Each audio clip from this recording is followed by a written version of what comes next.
چینی صدر شی جن پنگ کا کہنا ہے کہ ایران امریکہ جنگ روکنا ضروری ہے، مزید لڑائی غیر دانشمندانہ ہوگی۔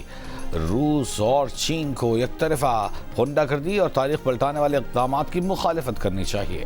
بیجنگ میں روسی صدر پوتن سے ملاقات اور مشترکہ پریس کانفرنس میں صدر شی نے کہا مذاکرات جاری رہنا اہم ہے، جنگ کے خاتمے سے توانائی کی سپلائی اور عالمی تجارتی نظام کے استحکام میں مدد ملے گی۔ روسی صدر کا کہنا تھا کہ امریکہ سمیت تمام شراکت داروں کے ساتھ تعاون کے لیے تیار ہیں۔ دونوں صدور کی ملاقات کے مشترکہ اعلامیے کے مطابق کئی ممالک کی نوآبادیاتی دور کی سوچ کے تحت عالمی معاملات پر یک طرفہ طور پر چلانے میں ناکام ہو چکے ہیں۔ پائیدار امن کے لیے یوکرین بحران کی بنیادی وجوہات کا حل ضروری ہے۔ چین نے روس کے لیے ویزا فری پالیسی میں 31 دسمبر 2027 تک توسیع کر دی۔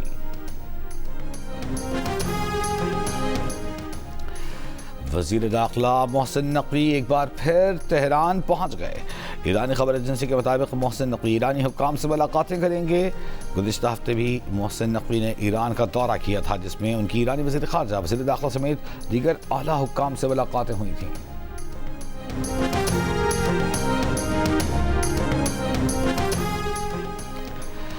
سینٹ میں پاک چین دوستی اور برادرانہ تعلقات کے اعادے کی قرارداد متفقہ طور پر منظور۔ قرارداد نائب وزیر اعظم اسحاق ڈار نے پیش کی، کہا پاکستان ون چائنا پالیسی پر پوری طرح کاربند ہے۔ چین بھی پاکستان کی خود مختاری کی ہمیشہ حمایت کرتا ہے، خطے میں امن کے لیے علاقائی ممالک کے ساتھ مل کر کام کر رہے ہیں۔ پاکستان ایران امریکہ اسرائیل جنگ میں اپنی چینی ہم منصب سے مستقل رابطے میں رہا۔ سینٹ میں خطاب کرتے ہوئے انہوں نے کہا کہ پاکستان چینی سفارتی تعلقات کے 75 سال مکمل ہونے پر وزیر اعظم شہباز شریف 23 سے 26 مئی تک چین کا دورہ کریں گے۔ صدر شی جن پنگ سے ملاقات کریں گے۔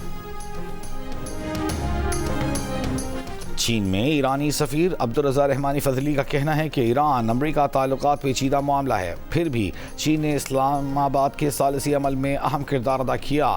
چین اس وقت ثالثی عمل میں شامل ہوتا ہے جب مثبت نتیجے کی امید ہو۔ موجودہ ثالثی عمل ایران، پاکستان، چین کے درمیان تعاون کا نتیجہ ہے۔ ایران کو ایک بڑا دھچکا دینا ہوگا۔ ایران کے پاس محدود وقت ہے، شاید ایران پر دوبارہ حملہ کرنا پڑے۔ ایران پر 2 سے 3 روز، شاید جمعے یا ہفتے کو یا پھر اگلے ہفتے کے شروع میں حملے کر سکتے ہیں۔ امریکی صدر ٹرمپ نے ایران کو ایک بار پھر خبردار کر دیا، کہا ایران کو جوہری ہتھیار رکھنے کی اجازت نہیں دی جا سکتی۔ ٹرمپ کا ایران سے متعلق مثبت پیش رفت ہونے کا بھی دعویٰ۔ واشنگٹن ڈی سی میں خطاب، کہا ایران جنگ تیزی سے ختم کر دیں گے۔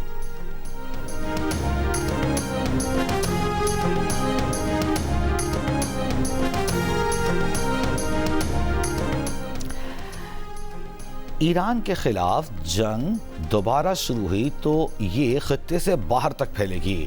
ایرانی پاسداران انقلاب نے خبردار کر دیا، کہا پچھلی جنگ میں اپنی تمام صلاحیتیں استعمال نہیں کیں۔ اگر ایران کے خلاف کوئی کارروائی کی گئی تو ایران کی نئی علاقائی اور غیر علاقائی صلاحیتیں فعال ہو جائیں گی۔ اپنی طاقت سوشل میڈیا پر صرف کھوکھلے بیانات میں نہیں بلکہ میدان جنگ میں دکھائیں گے۔ ایران کے وزیر خارجہ عباس عراقچی نے کہا کہ جارحیت دوبارہ شروع کی گئی تو جنگ میں جو کچھ سیکھا ہے اس کی مدد سے مزید حیرت انگیز رد عمل دیا جائے گا۔ اسلام آباد ہائی کورٹ میں 1 کانسٹیٹیوشن ایونیو کیس میں انٹرا کورٹ اپیلوں کی سماعت۔ سی ڈی اے کے وکیل نے کہا قانون میں لکھا ہے کہ لیز منسوخی کے بعد وہ بلڈنگ سی ڈی اے کی ملکیت میں آ جاتی ہے۔ سی ڈی اے کے پاس اپارٹمنٹ مالکان کا کوئی سٹیٹس نہیں۔ جسٹس انعام امین منہاس نے سوال کیا، اگر یہ بات ہے تو پھر وزیر اعظم کی تشکیل کردہ کمیٹی کیا غیر قانونی ہے؟ آپ نے وزیر اعظم کی بنائی کمیٹی کے خلاف کوئی درخواست کیوں نہیں دی؟ مالکان کو اپارٹمنٹ خالی کرنے کے لیے کوئی نوٹس دیا؟ لیز کرانے والی کمپنی کا اب معاملہ نہیں، اب یہ متاثرین کا معاملہ ہے۔ جسٹس محمد اعظم خان نے کہا کہ آپ نے وزیر اعظم کی کمیٹی کو چیلنج نہیں کیا تو یہ مسئلہ بنے گا۔ عدالت کی سی ڈی اے کو ہدایات لے کر تحریری جواب جمع کرانے کی ہدایت۔ سماعت 25 مئی تک ملتوی۔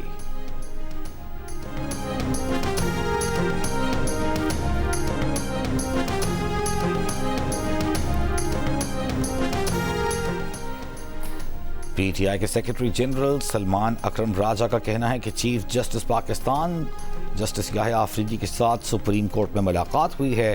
چیف جسٹس پاکستان نے اپنے افسران کو ہدایات دی ہیں اور یقین دلایا ہے کہ عید کے بعد مقدمات مقرر ہو جائیں گے۔ بانی پی ٹی آئی سے ملاقات سے متعلق سپریم کورٹ سے پر امید ہیں۔ سلمان اکرم راجہ بولے کہ انہوں نے چیف جسٹس کو بانی پی ٹی آئی کے کیسز بالخصوص ملاقات سے متعلق بتایا کہ اسلام آباد ہائی کورٹ میں 2025 سے کیسز زیر التوا ہیں.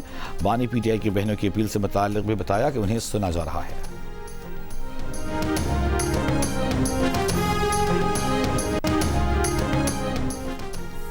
خیبر پختونخوا ہاؤس اسلام آباد میں وزیر اعلیٰ کے پی سہیل آفریدی کی پریس کانفرنس میں بے نظمی. پی ٹی آئی کارکنوں کی بڑی تعداد پریس کانفرنس روم میں داخل. کارکنوں کی سہیل آفریدی کے پیچھے کھڑے ہونے کی کوشش. خاتون کارکن روتی ہوئی باہر چلی گئی.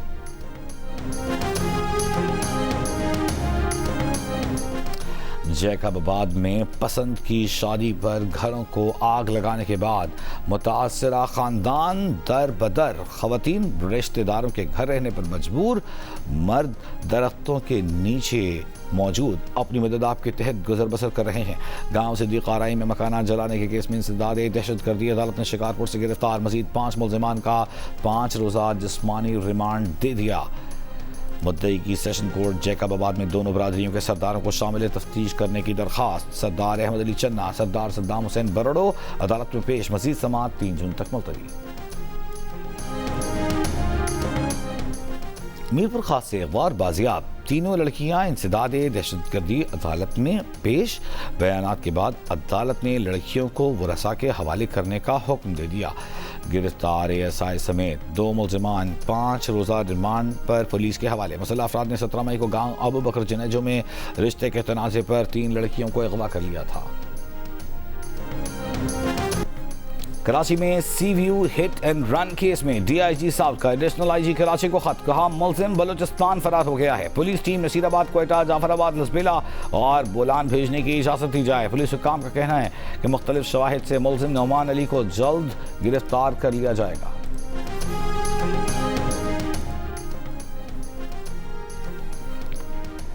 کراچی میں سال 2020 میں بارشوں کے دوران اورنگی نالے میں گر کر شہری کی ہلاکت کے کیس میں عدالت نے حادثے کا ذمہ دار TMC اورنگی کو قرار دے دیا. متوفی کی اہلیہ کو 1.5 کروڑ روپے ہرجانہ ادا کرنے کا حکم. عدالت نے KMC کو واقعے سے بری ذمہ قرار دیا. کہا ٹاؤن میونسپل کارپوریشن کی غفلت اور لاپرواہی پر مبنی رویہ ناگہانی موت کا ذمہ دار ہے.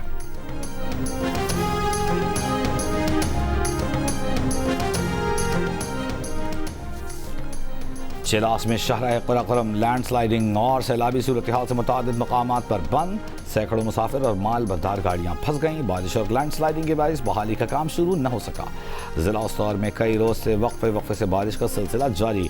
کئی مقامات پر لینڈ سلائیڈنگ.